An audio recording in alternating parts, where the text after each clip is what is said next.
have a flute this morning that is in really good shape, but it has a little lost motion. I'll show you that as soon as I get it organized to where we can see it. This key right here, you'll notice that it's a little higher than the key next to it. And in point of fact, lost motion is the motion of the key before it actually engages. And I can move this thing down a bit before that actually engages. It engages right there where it's level. Well, the reason for that, it'll be a little hard to see, but we'll see it better in a moment. If you look right in here, there's the foot for the key. What we're going to do is all you have to do is put a cork right underneath there. To do that, we don't even have to take the key off. We'll take this key off here, the thumb key, and that'll give us access to that. So let's real quick go ahead and take this thing off. That's a little tight. We'll want to put a little bit of grease on those threads when we put this thing back together. It's a little tight, so I'll have to give it a pull. We'll definitely want to clear this out. There we go, finally. That'll have to be greased. Take this key off. That key is just really tight. There we go. And now we can better see that foot. And all I have to do is lift it up, and there's a very tiny amount of space.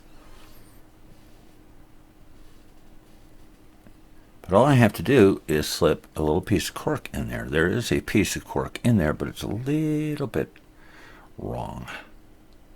Rather than having to bend the heck out of the key. I save all my little tiny bits of cork pieces that from other things that I've done, and there's a reason for that. Exactly for this. These little tiny cork pieces will fit in there very nicely. All I have to do is find the thickness that I want. And this one is perhaps it's just about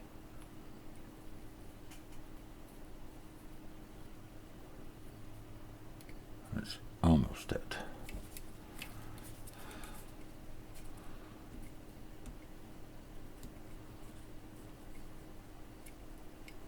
Put that there.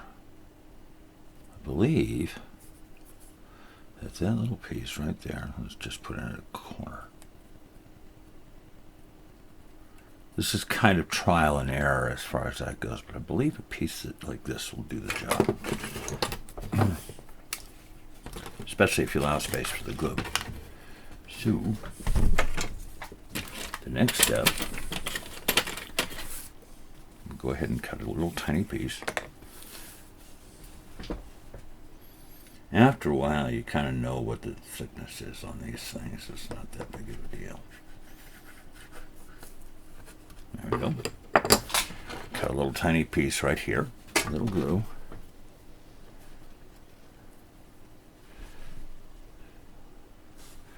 Just a tiny touch. Bare touch. Okay, and it's probably too much. So at this point, I need this.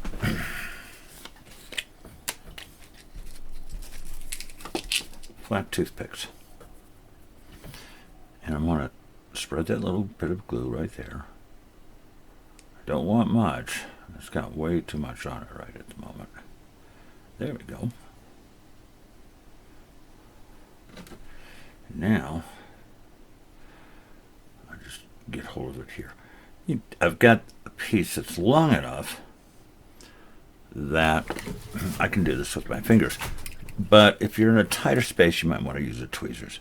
And I'm just going to slip that puppy in there.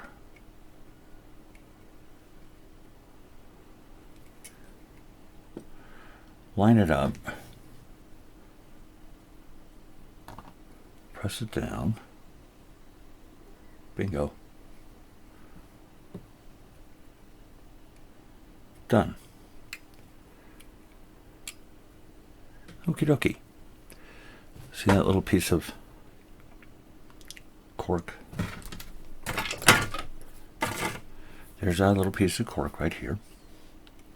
And it's under that foot, and it's just the right width. Because after a while of cutting these things, you know. And as soon as that glue sets up, I'll take and cut off that tail. Once the tail is cut off, we'll put it back together, and it's done. And that is the easiest way to fix lost motion on a flute, or on any keyed instrument. That's the easiest way to do that.